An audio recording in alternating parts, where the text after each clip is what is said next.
Hindi first language class 11 chapter 3 study करते हैं। ठीक है, थोड़ी स्पीड में करेंगे स्टडी।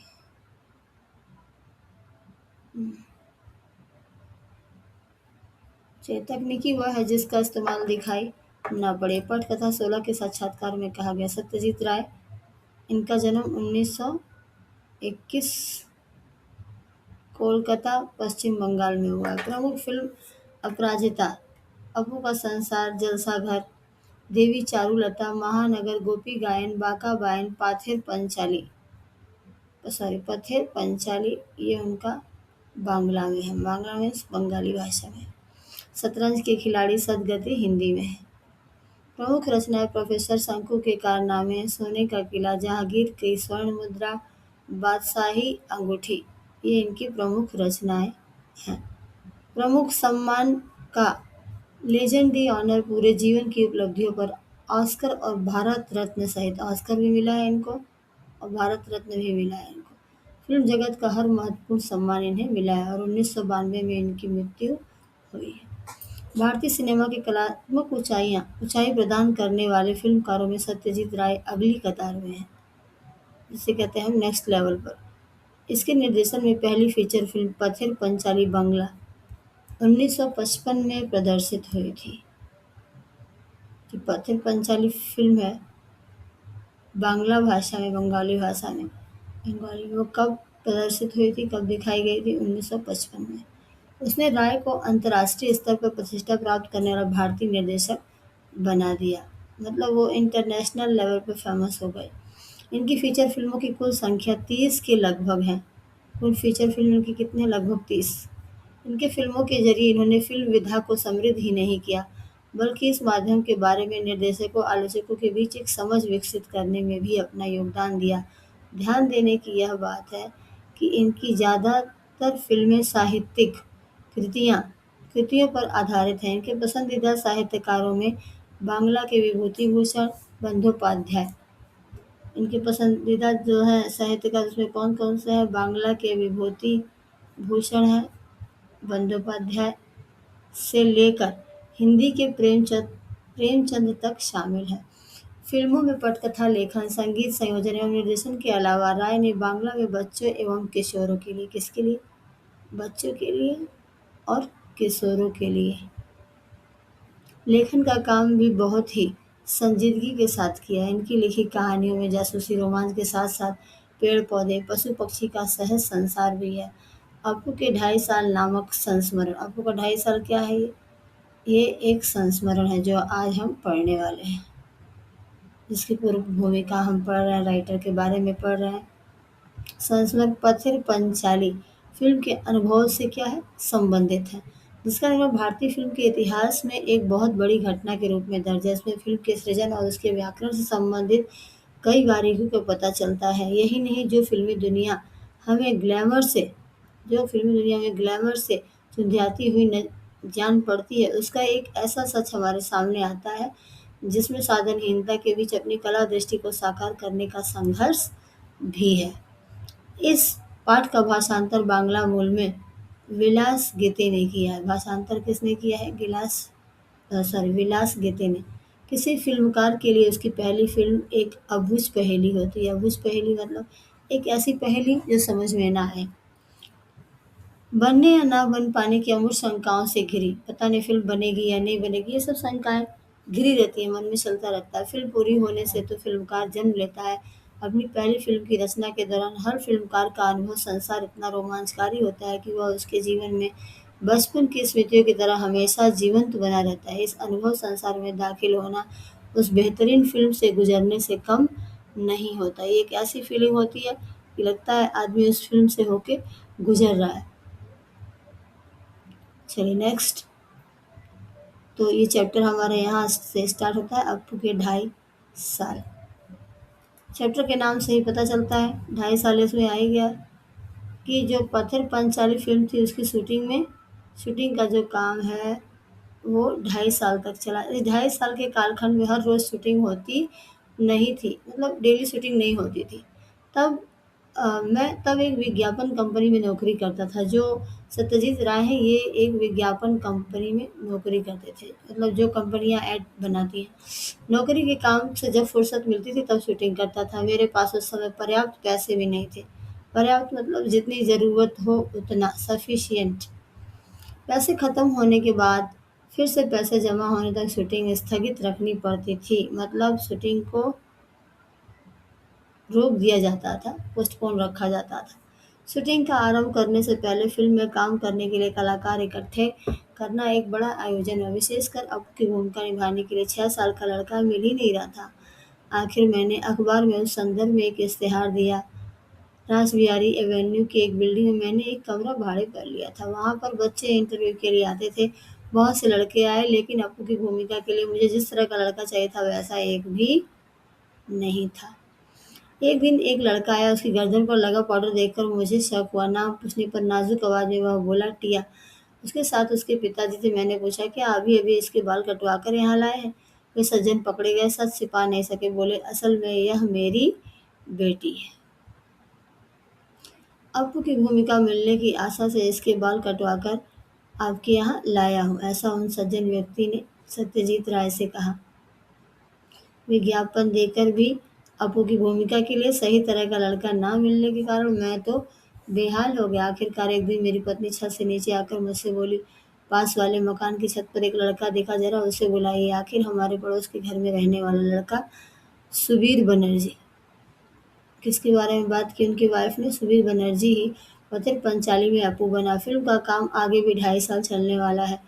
इस बात का अंदाजा मुझे पहले नहीं था, इसलिए जैसे जैसे जैसे दिन बीतने लगे वैसे वैसे मुझे डर लगने लगा। अप्पू और दुर्गा की भूमिका निभाने वाले बच्चे अगर ज़्यादा बड़े हो गए तो फिल्म में वह दिखाई देगा, लेकिन मेरा खुशकिस्मती से उस उम्र में बच्चे जितने बढ़ते हैं उतने अप्पू और दुर्गा जो है उसकी भूमिका निभाने वाले बच्चे नहीं बढ़े। इंदिरा ठाकुर की भूमिका निभाने वाली थी, उसकी उम्र कितनी थी? 80 साल की थी। कौन था वो? चुन्नी बाला देवी। इनको किसका भूमिका निभाना था? तो इंदिरा ठाकुरन का।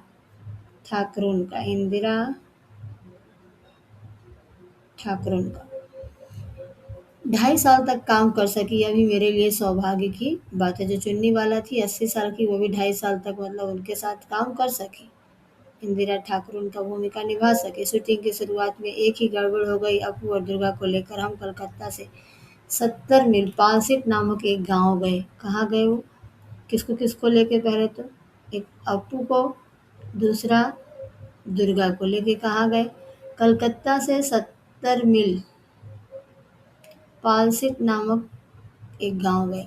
वहाँ रेल लाइन के पास काश फूलों से भरा एक मैदान था। किसके फूल थे? तो काश फूल से भरा एक मैदान था। अप्पू और दुर्गा पहली बार रेलगाड़ी देखते हैं। इस सीन की शूटिंग हमें करनी थी। यह सीन बहुत ही बड़ा था। एक दिन में उसकी शूटिंग पूरी होना नामुमकिन था। कम से कम 2 दिन लग जाते थे। पहले दिन जगदात्री पूजा का त्योहार, दूसरे दुर्गा के पीछे पीछे दौड़ते हुए अप्पू काश फूलों के वन में पहुंचता है। जब शूटिंग शुरू करके शाम तक हमने सीन का आधा भाग चित्रित कर लिया। निर्देशक, छायाकार, छोटे अभिनेता, अभिनेत्री, हम सभी इस क्षेत्र में नवागत होने के कारण, मतलब सभी इस क्षेत्र में नवागत ही थे। नवागत मतलब नए थे, कारण थोड़े बौराए हुए ही थे। बाकी का सीन बाद में चित्रित करने का निर्णय लेकर हम घर पहुंचे।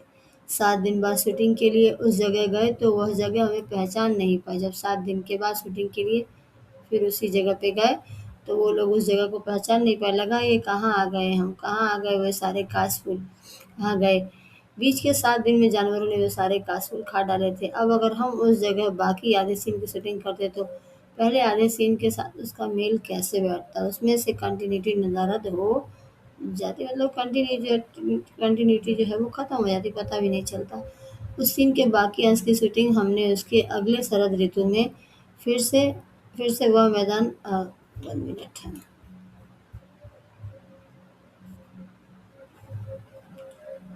1 मिनट बस।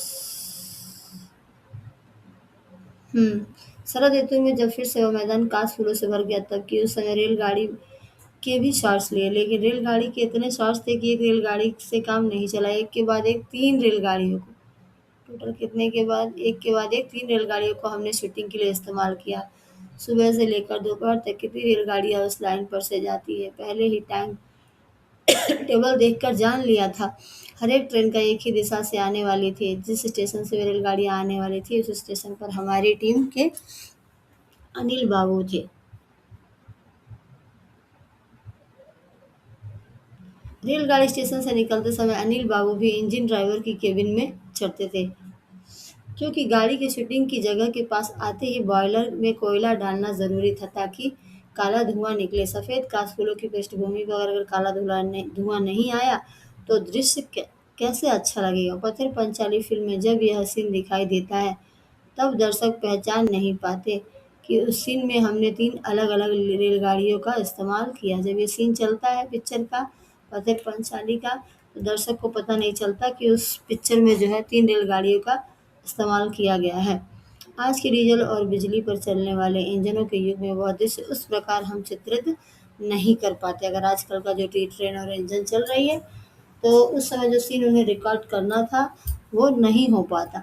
आर्थिक अभाव मतलब शूट करना था। आर्थिक अभाव के कारण बहुत दिनों तक हम अलग-अलग समस्याओं से जूझना पड़ा। एक उदाहरण देता हूँ। आर्थिक अभाव क्या होता है?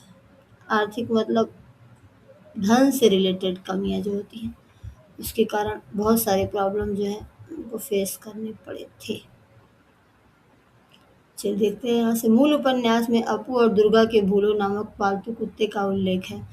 गांव से ही हमने एक कुत्ता प्राप्त किया और वह भी हमसे ठीक बर्ताव करने लगा। फिल्म में एक दृश्य ऐसा है, अपू की माँ सर्वजया अपू को भात खिला रही है। भूलो कुत्ता दरवाजे के सामने आंगन में बैठकर अपू का भात खाता देख रहा है।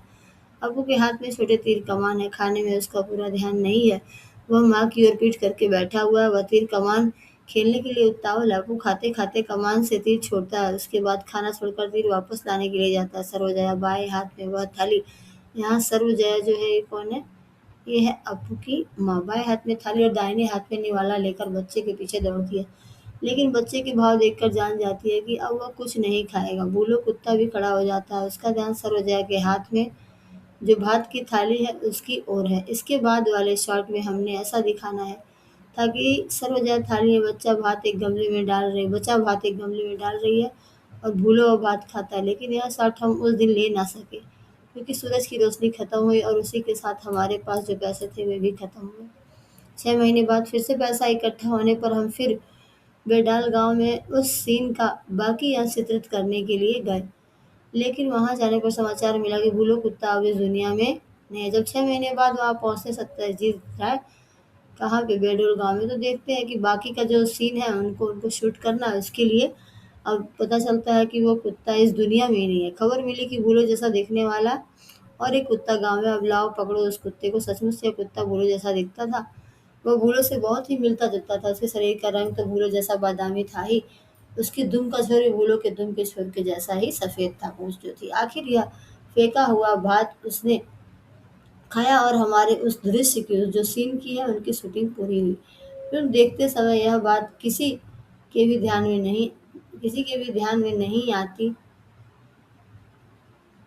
कि एक ही सीन में हमने भूलो को भूमिका में 2 अलग-अलग कुत्तों का इस्तेमाल किया है, क्योंकि पहला भूलो जो है वो खत्म हो चुका होता है। और सिर्फ कुत्ते के संदर्भ में ही नहीं, आदमी के संदर्भ में भी ऐसी समस्या से पथिर पंचाली की शूटिंग के दौरान उलझना पड़ा था। श्रीनिवास नामक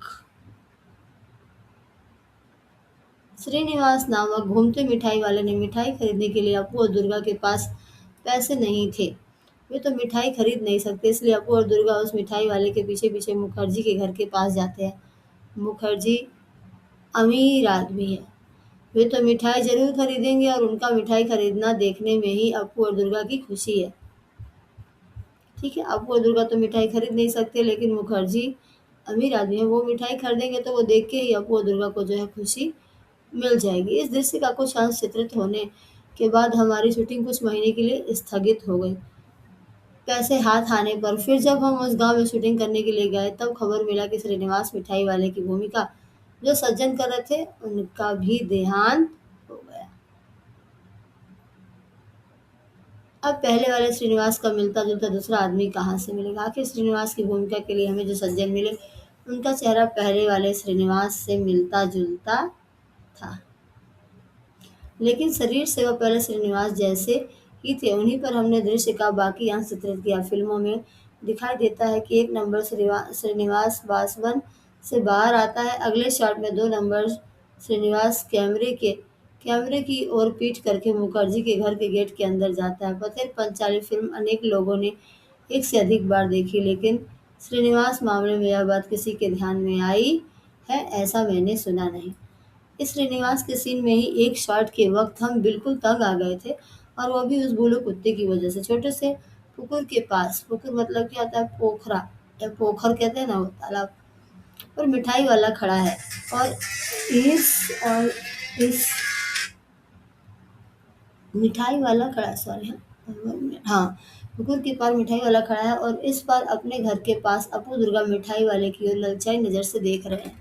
क्यों मिठाई खरीदेंगे मिठाई वाले, इस सवाल का वे न में जवाब देते हैं। तब मिठाई वाला मुखर्जी के घर की ओर जाने लगता है।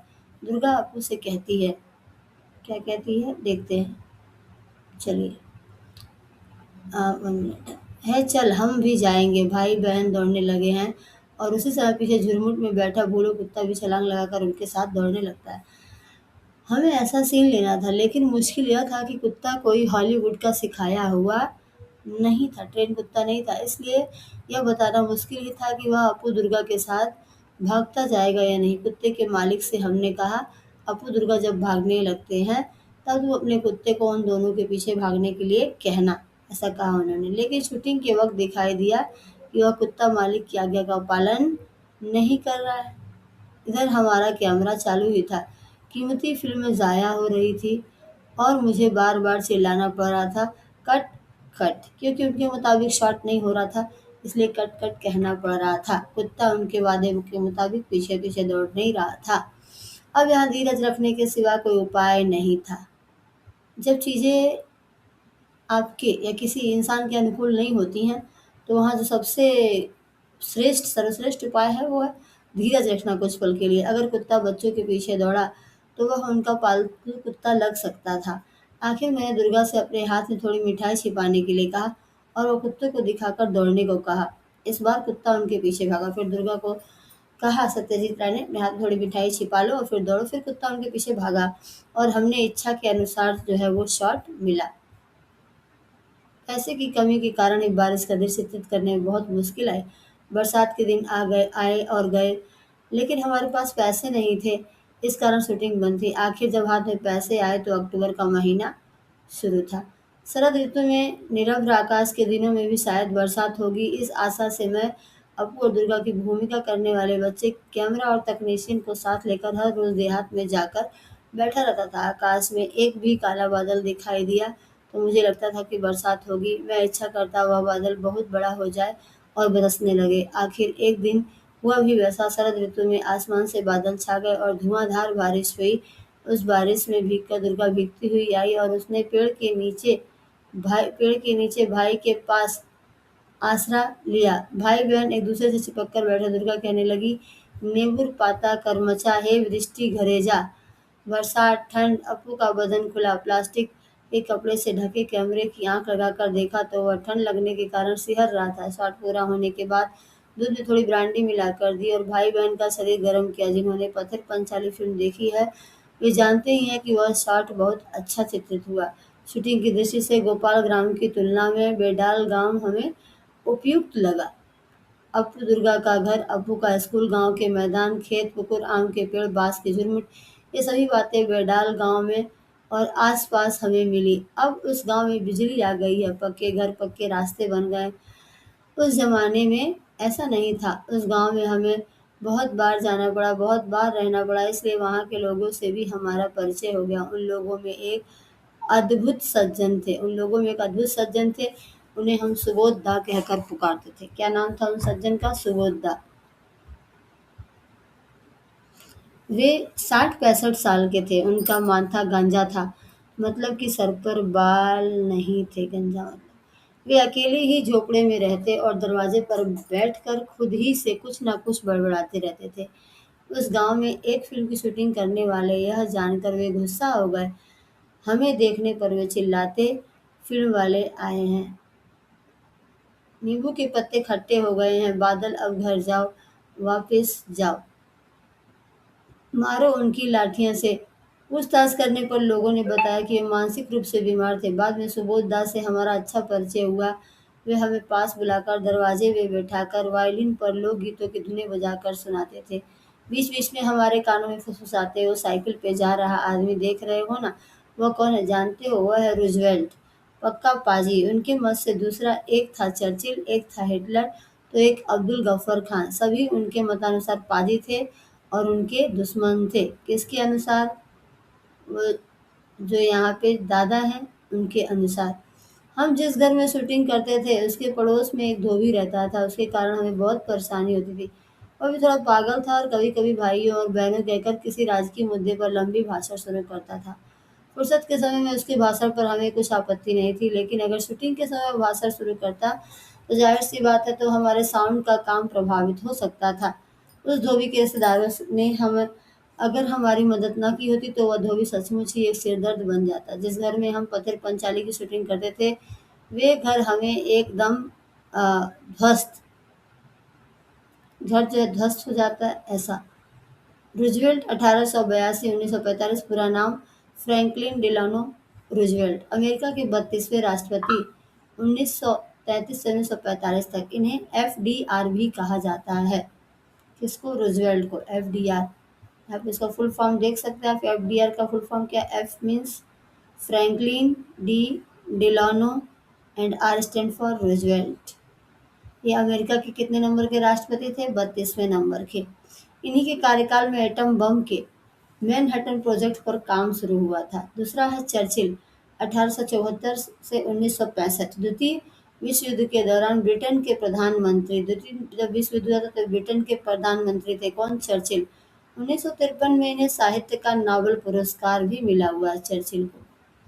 हिटलर 1889। ठीक है, यहाँ पे जितने हैं सब 1800 वाले ही हैं। कहानी 82 से शुरू होती है, फिर 74 है, फिर 89 और फिर 90। जर्मनी के तानाशाह चांसलर 1933-1945 तक तथा नाजी पार्टी के लीडर थे। अब्दुल गफ्फर खान 1890-1988 ये पख्तूनों अफगान के नेता थे और भारत के पाकिस्तान के विभाजन के खिलाफ थे, अफगान नेता होते हुए भी, जिसके कारण इन्हें अपना अंतिम समय पाकिस्तान की जेल में गुजारना पड़ा। इन्हें सीमांत गांधी के नाम से भी जाना जाता है। किसको? तो खान अब्दुल गफ्फर खान को। चलिए, जर्मनी का तानाशाह हिटलर के बारे में भी पढ़ा। अवस्था में मिला था। उसके मालिक कलकत्ता में रहते थे। उसने हमें वह घर शूटिंग के लिए, वो जो घर ध्वस्त अवस्था में मिला था उसकी बात हो रही है। उसके मालिक मालिक कलकत्ता में रहते थे। उनसे हमने वह घर शूटिंग के लिए भाड़े पर लिया था। उस घर की मरम्मत करके उसे शूटिंग के लिए ठीक ठीक करवाने में हमें लगभग 1 महीना लगा। उस घर के एक हिस्से में एक के पास एक ऐसे कुछ कमरे थे, वे हमने फ़िल्म में नहीं दिखाए। उन कमरों में हम अपना सामान रखा करते थे। एक कमरे में रिकॉर्डिंग मशीन लेकर हमें साउंड रिकॉर्डिस्ट भूपेन बाबू बैठा करते थे। हम शूटिंग के वक़्त उन्हें देख नहीं सकते थे, फिर भी उनकी आवाज़ सुन सकते थे। हर शॉट के बाद हम उनसे पूछते, साउंड ठीक है ना? भूपेन बाबू इस पर हाँ या ना में जवाब देते थे। एक दिन शॉट के बाद मैंने साउंड के बारे में उनसे सवाल किया, लेकिन कुछ भी जवाब नहीं दिया। फिर एक बार पूछा, भूपेन बाबू साउंड ठीक है ना? इस पर जवाब इस पर जवाब न आने पर मैं उनके कमरे में गया तो देखा कि एक बड़ा-सा साँप उस कमरे में खिड़की से नीचे उतर रहा है। वह साँप देखकर भूपेन बाबू सहम गए थे और उनकी बोलती बंद हो गई थी। बोलती बंद हो जाना मतलब एकदम डर जाना, डर से हक्का-बक्का हो जाना, मुँह से कुछ आवाज़ ना निकलना। वह साँप हमने वहाँ आने पर कुछ ही दिनों के बाद देखा था। उसे मार डालने की इच्छा होने पर भी स्थानीय लोग के मना करने के कारण हम उसे मार नहीं सके। वह वास्तु सर्प था और बहुत दिनों से वहाँ रहता था। चलिए, यहाँ पे कुछ क्वेश्चन है। पाथर पंचाली फिल्म की शूटिंग का काम 2.5 साल तक क्यों चला? तो ये इम्पोर्टेंट क्वेश्चन है। ठीक है, इम्पोर्टेंट क्वेश्चन। अब अगर हम उस जगह बाकी आधे सीन की शूटिंग करते तो पहले आधे सीन के साथ उसका मिल कैसे बैठता, कंटिन्यूटी कैसे नदारत हो जाती, वहाँ से ख़त्म हो जाती, ये सब चीज़ें हैं क्वेश्चन में। आगे भी देख लेते हैं। भूलों की जगह दूसरा कुत्ता क्यों लाया गया? फिल्म के दृश्य को पूरा क्यों किया गया? फिल्म की श्रीनिवास की भूमिका थी, उसे जुड़े बाकी दृश्यों से गुजार देना पड़ा। तो ये सब बारिश का दृश्य चित्रित करने में क्या मुश्किल आई, उसका समाधान भी इम्पोर्टेंट क्वेश्चन है। चलिए आगे देख लेते हैं। भाषा की बात है यहाँ। अपू के 2.5 साल के पाठ फिल्म से जुड़े शब्द की शूटिंग, शॉर्ट सीन आदि फिल्म से जुड़ी शब्दावली किन्हीं 10 की सूची बनाइए वगैरह वगैरह। इश्तिहार देख रहे हैं, वर्ड है खुशकिस्मती, सीन, दृष्टि, जमा, ये सब वाक्य प्रयोग करने के। चलिए मेन मेन पॉइंट ये भी है, वर्ड मीनिंग अच्छे से देख ले। कालखंड क्या होता है? कालखंड में समय का एक हिस्सा स्थगित कर देना, मतलब रोक देना। भाड़े पर, किराए पर। कंटिन्यूटी मतलब मीन्स निरंतरता। ठीक है। ऐसे शब्द को ही हम विदेशज शब्द कहते हैं जो दूसरी भाषा पर से आए हुए होते हैं। शॉर्ट्स, दृश्य को शूट करना। साउंड रिकॉर्डिस्ट, आवाज की रिकॉर्डिंग करने वाला। पुकुर मतलब पोखर। नवागत होना, किसी क्षेत्र में नए क्षेत्र या नए विषय को जानना, नया होना किसी चीज के लिए। नदारद मीन्स क्या होता है? गायब हो जाना, खत्म हो जाना। भात, पके हुए चावल। बॉयलर, रेलगाड़ी के इंजन का वह हिस्सा जिसमें कोयला डाला जाता है उसे बॉयलर कहते हैं। वस्तु स्तर, वह सर्प जो घर में अक्सर दिखाई देता है। मान्यता के अनुसार उसे कुल देवता बांग्ला में वास्तु सर्प कहते हैं, जैसे कि कुल देवता। चलिए, तो आज के लिए इतना ही। आई होप समय की लिमिट को देखते हुए हमने बहुत जल्दी जल्दी रिकॉर्ड किया है। और बहुत बहुत पहले तो धन्यवाद आप सभी को हमसे जुड़े रहने के लिए, वीडियो देखने के लिए। आपको कौन सी वीडियो चाहिए, किस चैप्टर पे चाहिए, तो पहले हम उसको प्रायोरिटी देके वो आपके लिए हम बना देंगे। और थैंक्स फॉर वॉचिंग। पढ़ते रहिए, आगे बढ़ते रहिए। कभी अ, अपने बारे में भी थोड़ी चर्चा करेंगे आपसे। बट आज के लिए इतना ही। Thank you so much for watching.